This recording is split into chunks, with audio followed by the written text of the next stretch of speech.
South Philly was a beautiful area. It was a lot of stores, a lot of shops, bakeries, dress shops, clothing stores. It was like an avenue where people could go shop. It's a typical neighborhood where people care about each other. I would say it's one big community. You get to know all kinds of people from all different kinds of walks of life. I believe Point Breeze is a working class area, a lot of professionals. But through the years, it started deteriorating. Some people stayed, some people left, you know.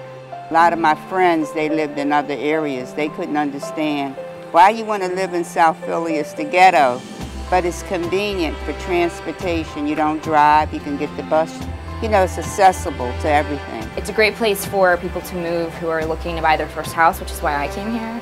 And it's kind of the last affordable but safe neighborhoods that you can really move to. The plight is quickly decreasing. A lot of it, you know, due to Ori.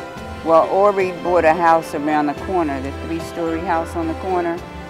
And when he moved in, he came and introduced himself to everybody. Well, in that conversation, I thought a lot of him because he was so young and he was about something. You know, he was about revitalizing the neighborhood right then and there. I found out about Ori just through the development that he was doing here in Point Breeze. He's engaging with the community, and he's making this not just his decision when he comes in to build. He actually makes this a community decision. His impression on me is progress. Progress, no matter what anybody says. Where we're located now. This was an abandoned lot, crack vials, heroin needles. I mean, it was awful. There were concrete barriers sitting there. There were literally tons of garbage in there. He spent his own money to fix that up. For over 20 years, that was a deplorable place with trash and everything. He finally had enough and wanted it clean and nice so that people could enjoy it. The city gave him a hard way to go for spending his own money. He didn't ask them for nothing to fix that up. Now look, this is part of the development.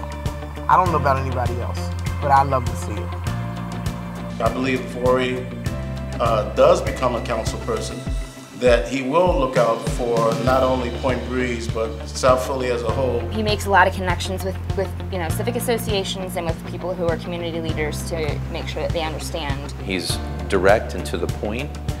He doesn't waste a lot of time.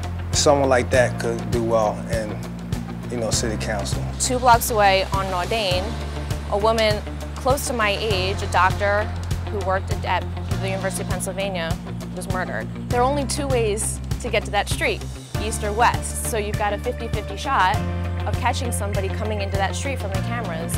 So once some of the details started to come out, Ori scoured his videos. He sat in the basement of this coffee shop for days trying to figure out the timestamps and who it may have been and kind of coordinating with the police. And he caught the guy. I think Ori is a bright star for this neighborhood, and hopefully will bring families that have the opportunity to prosper here in this area. We have to think about our next generation. It's safer, it's a safer corridor now because of all the new development and people coming in and investing, not taking out, but they investing and putting in. He's a visionary, and I think that working along with the CDC and other organizations, and besides the people who are coming in the neighborhood, people that have lived in the neighborhood, that this could almost become a beloved community. This was the first community that I moved in that was a true community. It wasn't a neighborhood. There were individuals here that cared deeply about their neighbors, cared deeply about the residents around them, and for the first time I really felt welcome. I really felt that it was an opportunity to be a part of something. All I can say, he was a good neighbor. You know, if I needed him, he'd be there for me. I know that. He listens to the people, not the machine. You know, whatever I do, I want that energy that he has, and that courage that he has. It's not always who you are. It's what you can do for the area that you are going to be part of. I think he'll really make it a cool place to be, and I'd love to be a part of that. So he cares about people. Ori, I love him. That's all I can say.